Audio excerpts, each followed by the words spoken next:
Alrighty, hello there. So today on the Master Shamanism class, we're going to continue in our discussion of the runes, and we're going to talk about the rune Isa. So we are now in the second 8 of the runes, which is, as you know, the realm of psychological transformation. The 3 runes are the first 8 is generally speaking on the physical realm, the second 8 is on the psychological or emotional realm, and the third 8 is on the physical realm. So Isa is, the epitome of the identity. So to understand how Isa really relates to the rest of the runes in multiple contexts, we need to take a look at it on the rune wheel. So let's do that. Before I do that, just of course, as always, if you haven't, I would recommend getting the study guides, which would be the 3 books of the runes, which are Rune Shamanism, Rune Divination, and Advanced Rune Shamanism, and they look like this.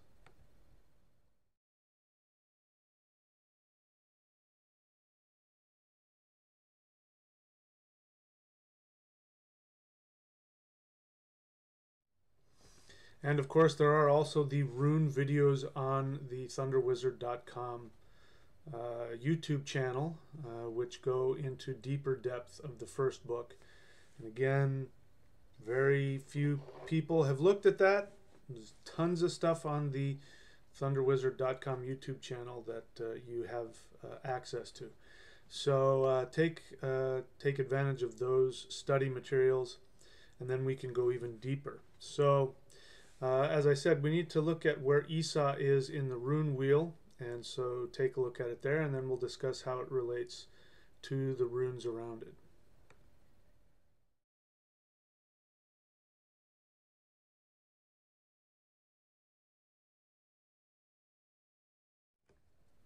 Okay, so you saw that Isa was in the east, in the second 8. So the east, as we know, is the realm of the giants. It is the realm of the identity. And Isa fits perfectly in there, right there in the psychological realm of the 3 8s. It's in the realm of the identity, the exact location of our identity. And the idea of self is a psychological concept. And so we need to talk about that. Why is Isa not in the first or the third 8? Well, it's because on the first 8, in order to have an identity, we have to create boundaries, which is what the Thurisaj rune is about. It's about protection and creation of boundaries. If we don't have boundaries, there isn't any room for the self, the identity, to emerge. I should also say that Isa is a rune that cannot be reversed. And so what that means is that there is no such thing as a false self or a false identity. I've talked about this numerous times. There's no such thing as a bad rune. You might find a lot of people who will look at certain runes like Isa and Nauthij and Yuhuaj and, categorize them negatively, like, stop. Some people will say that Isa means that you're egotistical or full of yourself. And, people who are egotistical and full of themselves actually are people who are not operating from a fully cohesive identity. So Isa, it's either Isa or it's, something else. It's either the self or it's something else. So you can't have, that's why it can't be reversed. Because you're either operating from the self or you're operating from some other, aspect that is detracting from the self. So whenever Isa comes up in a reading, it doesn't mean, bad ego in the sense of, you're full of yourself or you're egotistical. That, in my experience, is the Uruj rune turned upside down, that tends to be somebody who's very controlling. It's the rune of power, but it's flipped, meaning there isn't any power behind it. So that doesn't mean that the person can't be very controlling. I mean, this will be the Uruj rune reversed would be, potentially the rune of a tyrant, somebody who, is trying to control everything and everybody and can be cruel and abusive. But it means that there's a lack of power. So when it comes to Isa, what the runes are trying to say is that anything that's trying to represent itself, as, trying to represent itself as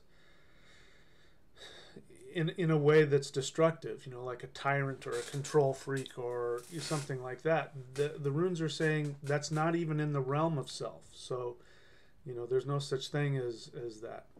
So, as always, there's no such thing as a negative rune, even if the runes may bring challenges. We've talked about that. We've talked about how Nauthiz brings a challenge with it, but it's actually a very auspicious rune because it says that something is about to, or has the potential to create something revolutionary, and that constriction, that feeling of limitedness, is actually trying to help you, trying to inspire you, because it's in the realm of inspiration there. It's trying to inspire you to invent. So Isa is a state of self-empowerment, self-sufficiency. So a lot of times if I'm doing a phone reading and Isa comes up, I'll say, depending on the context, I'll talk about self-sufficiency. Or you're in a period of feeling self-sufficient, or the person sees you as being self-sufficient. So you see what I mean? Somebody could look at that and go, like, if the question was, how does my boss view me? If Isa comes up, somebody could mistakenly go, oh, he sees you as egotistical. No, that would be the Uruj rune reversed, or at least one of the interpretations of the Uruj rune. If the Isa comes up, then it means that they see you as self-sufficient, as able to take care of yourself, that you've got a clear identity of who you are. It could even be, even though this might sound counterintuitive, Isa could be the rune of humility, because if humble people who aren't self-debasing, but also who don't falsely portray themselves as something they're not, which is what a tyrant does, a control freak does. Isa means that they're comfortable with who they are, and somebody may say something about them, and at the risk of upsetting somebody, just today, President Trump started attacking somebody on Twitter again, and it was somebody who, in the media, who was, a talk show host, who was, analyzing Trump and criticizing Trump, and he didn't like it, and so he attacked this woman on a personal level, and talked about her face bleeding and all this other, stuff that has it's not even a coherent response to any kind of criticism, even if it's false. So that means whatever else you think about him, we can all agree he's very sensitive to criticism. Well, that means he's got an incomplete sense of self. And so he comes off as being egotistical when in reality he's got a lot of insecurity. This is, narcissists are like this. Anyway, I'm not trying to make this into a political thing. Whatever you think about Trump, I'm sure we can all agree that that's one of his weak points. Now, I happen to share that weak point to a degree. As you've seen, sometimes when people criticize me, I take it personally, and I sometimes get defensive. That is my lack of humility. That means that's the lack of Isa in me. So I'm fully aware of how that happened. I wouldn't want to be president. I sure as heck that, to be constantly, no matter who you are. I mean, whether it was Obama or Trump, I mean, they're just getting hammered by one side or both sides of the aisle. It's just, there's no rest. So if you want to live in peace and not be criticized, the last thing you should want to be is president. But getting back to humility, if you have a real sense of self, then you have the ability to look at yourself. You have the ability to, even, jokingly depreciate yourself, laugh at yourself. You have the ability to take criticism, constructive and otherwise. You have the ability to you're okay with yourself. You're okay enough with yourself, even if you know that there are things that need improvement.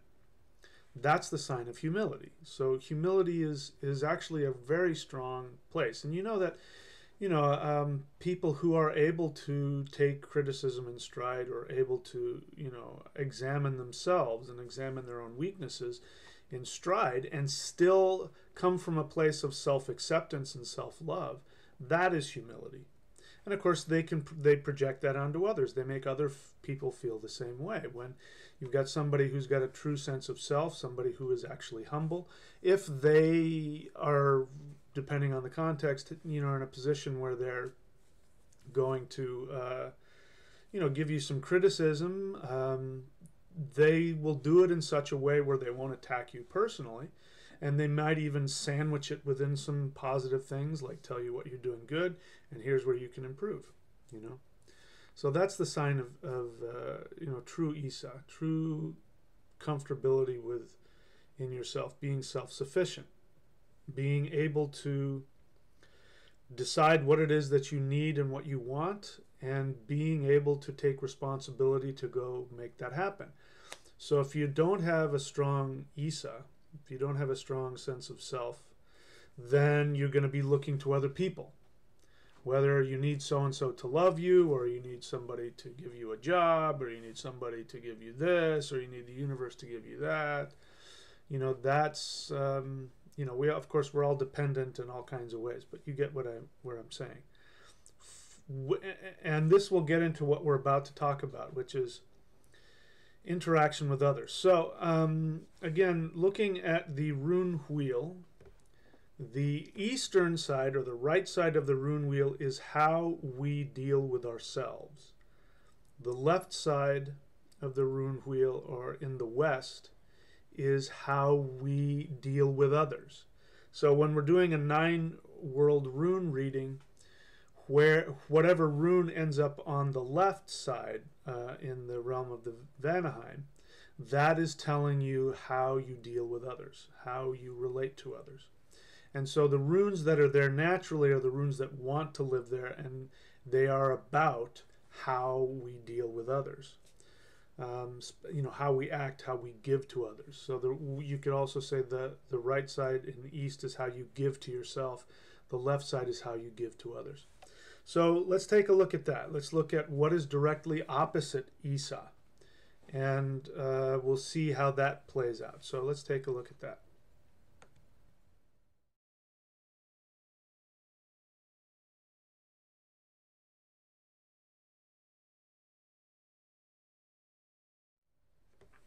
So directly opposite of Isa is El-Hajj, and all it is, it's an Isa with two little branches coming out like this. It looks, El-Hajj means elk.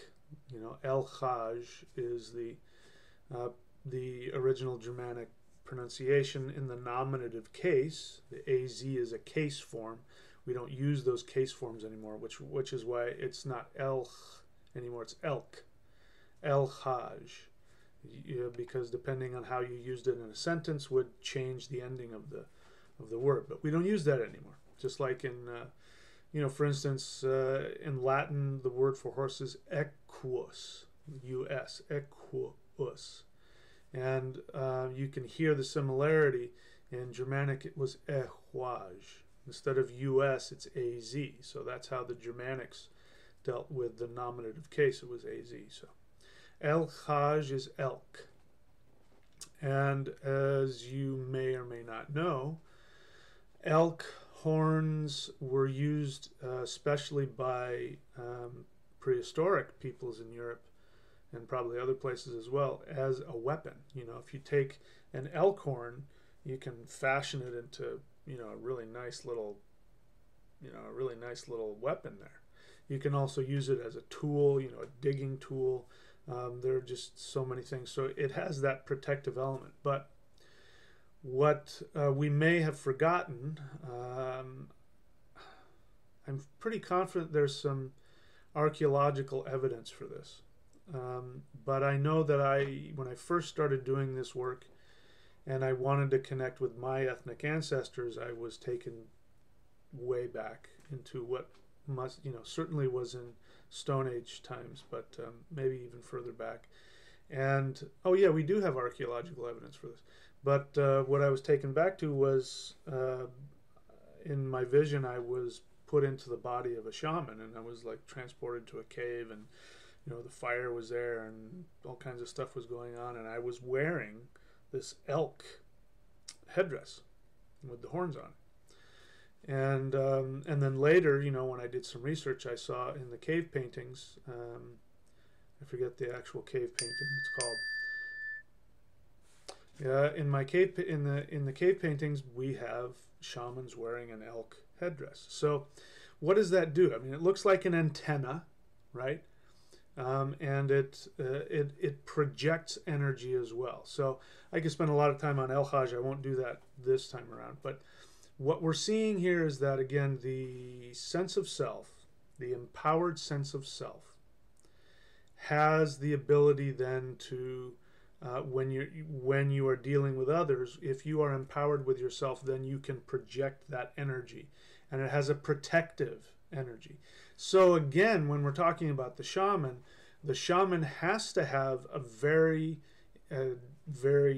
strong sense of self. So this is where I run into some personal issues. Sorry, I just want to make sure that my phone doesn't ding again, because if I don't at least look at my text, it'll keep dinging. So what was I saying? So as shamans, we have to have a strong sense of self. All right, so there's a lot of misunderstandings about what it means to be a shaman. There are some people out there, and there are some people in the northern tradition, having to do with the Germanic tradition, who are teaching that shamans are basically people who are, on the verge of insanity.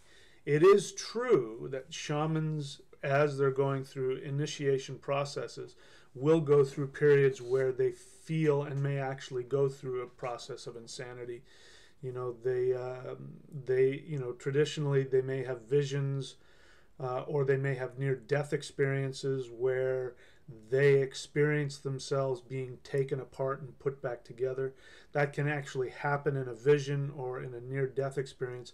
Whereas in my case, you can actually go through a period in your life where you really feel like psychologically you're being pulled apart. I mean, I went through that. I went through many years of really challenging times where I really felt like I was coming apart at the seams.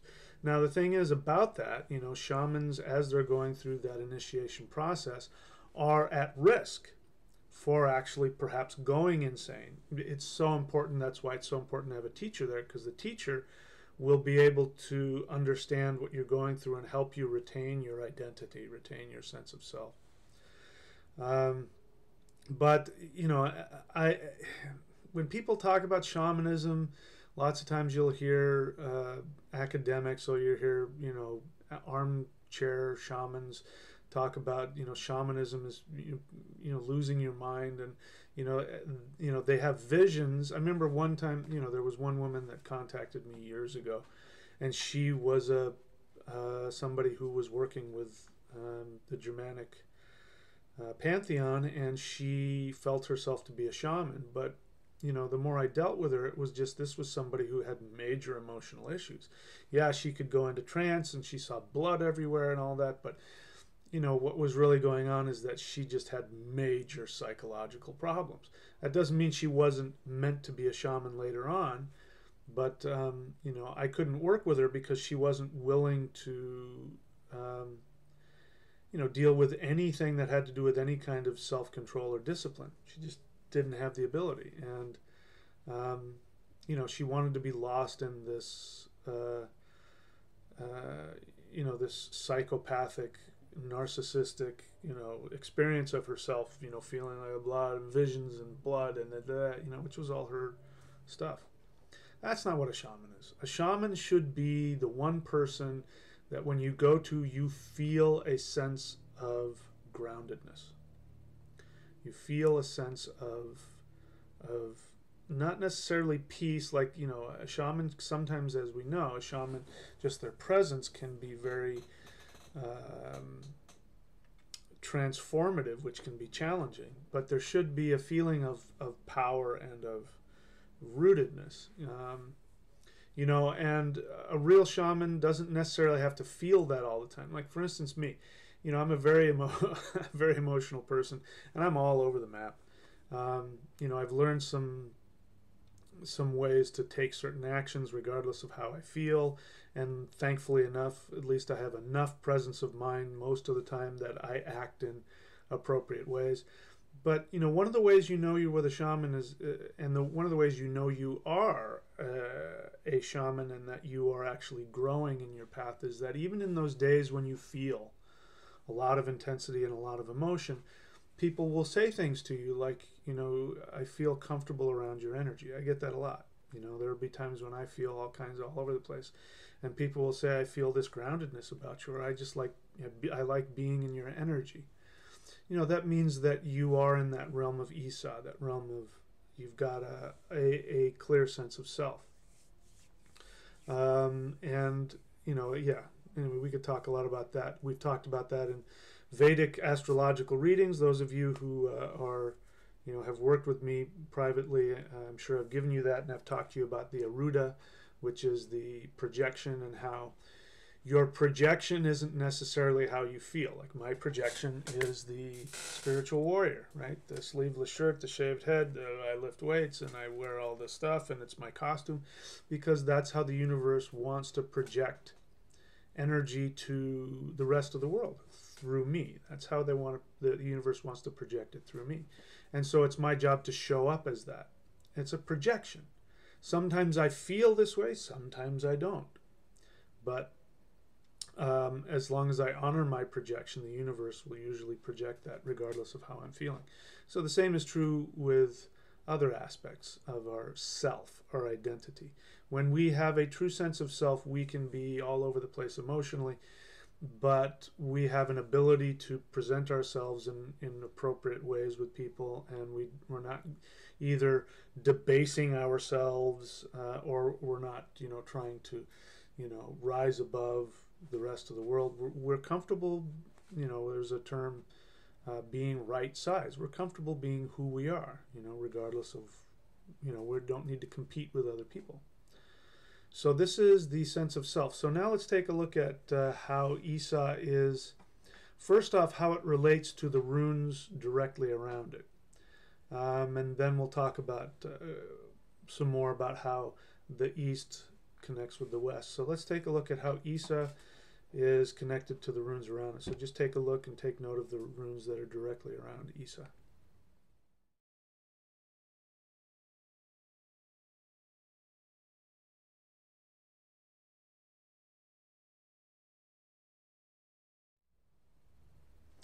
Okay, so if we go just in the line of the 3, at that place in the rune wheel, we start with Thurisaj, which, as we know, is the rune of boundaries, and it is in the realm, even though it is also a very psychological rune, it's also, on a practical sense, about physical boundaries. And when you work with Thurisaj, one of the first things that will happen is that you will get some physical boundaries. So let me give you an example. If you live in you know, an apartment complex, let's say, and you know, there's all kinds of noise going on, or you know, neighbors aren't respecting your privacy or your space, then you can chant Thurisaj, and one of two things will happen. Either they will stop, or you will be able to communicate with them and get a deal where, you know, you guys will be able to respect each other's boundaries, or all of a sudden you will find another apartment, or you'll be forced to find another apartment. Because Thurisaj, you know, the way the universe works is it's very economical and it's very practical, and whatever's going to get the job done the quickest is how it will do its job. So when you work with the runes, you can have expectations, but be prepared to have things go differently than you might expect. So that would be one example. So the Thurisage rune is about boundaries, and that is where you get your sense of self. You'll notice that people who are constantly trying to control situations and overprotective of their boundaries, these are people who don't have a sense of self. And so no matter how many boundaries they put around themselves, they'll never get that sense of self. So the idea of boundaries is to create a safe place so that you can then experience your own identity, experience who you are. Isa is a selfish rune, and that is a rune of giving to the self, giving to your own identity, your own ego. Ego is important. Without an ego is Latin for I. That's all it means. Ego, I. In Spanish it's yo. It comes from ego, yo. In the Greek it was the same thing. It was ego. Latin is ego. It means I. And so there's no coincidence that the word I in English, even though that's different from ek, I think the Germanic was ek, but it still looks the same. There's these kinds of coincidences happen for a reason. The Isa is the I, it is the self. So you have to have the boundaries to create the self, and then we move into the third 8, which is Ehwaj. Now, Ehwaj seems to be completely opposite of that, because Ehwaj is the horse rune, having to do with the union of the rider and the horse. Specifically, the horse operates and moves in response to its intuitive connection to the rider. You may have heard me share this before, but the first time I got on a horse, how old was I, 15?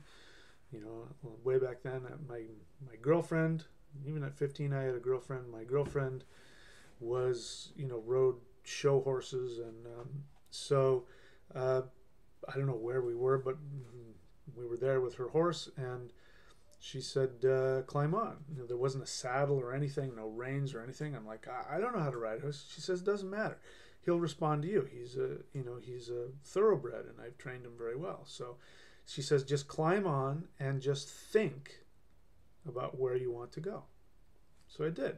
I climbed on, and I just thought about where I wanted to go, and sure enough, the horse just went in that direction. If I wanted to go over there, the horse would go over there. It was really, looking back on it, the universe does these things for a reason, because now I know what the Ehwaj rune means. And so we could talk about the Ehwaj rune and Odin and all of that and the strong connection there. But the bottom line is that this is a rune of surrender, because the horse has to surrender, or has the ability to intuitively surrender to the intention of the rider. And so it's a rune of the shaman in that we surrender ourselves to the intention of the gods. And so it seems opposite, because Isa is the rune of the self, self-sufficiency, but you can't give yourself to the gods. You can't surrender to the gods without a sense of self. You can't do it. So that shows us the progression. You first have to learn what boundaries are, which means how you protect your own boundaries and at the same time respecting other people's boundaries. And then that gives you a healthy sense of self, which allows you to intuitively surrender to the gods and be able to have that shamanic experience. Now, when we look on the other side of it, we see exactly how to get that. So if 30 Saj is reversed, means you've got problems in terms of your boundaries. The answer to that isn't always to go and overcompensate and get too many boundaries, because as I said before, there are a lot of people that do that, are constantly trying to control the boundaries, and it still never gives them what they want, which is a sense of self. So the way to understand what your boundaries are is to give, which is when you go right across to the east, you have Gebo. Thurisaz and Gebo are right opposite each other. So when your boundaries, and this happens in relationships all the time. What do I do? My husband doesn't love me enough. He doesn't give me enough. My wife doesn't this, that. My wife's always that, blah, blah, blah. And so, I tell people, well, here's what you need to do. You need to first accept them exactly as they are. And then you need to give to them. Because a lot of times when we have problems in relationship, it's because we give with an expectation. And whenever we give with an expectation, you will always be disappointed. And people give thinking, I am giving, I am sacrificing so much, and I've caught myself doing this sometimes too, where I think, I know what I'll do. I'll do this big, wonderful thing for them, and then they'll really like me, or they'll love me, or they'll want to, and it always falls on its face. I remember a long time ago in college, a friend of mine who was a girl wanted to do something special for my birthday, and she came over to my house at 7 o'clock in the morning and woke me up out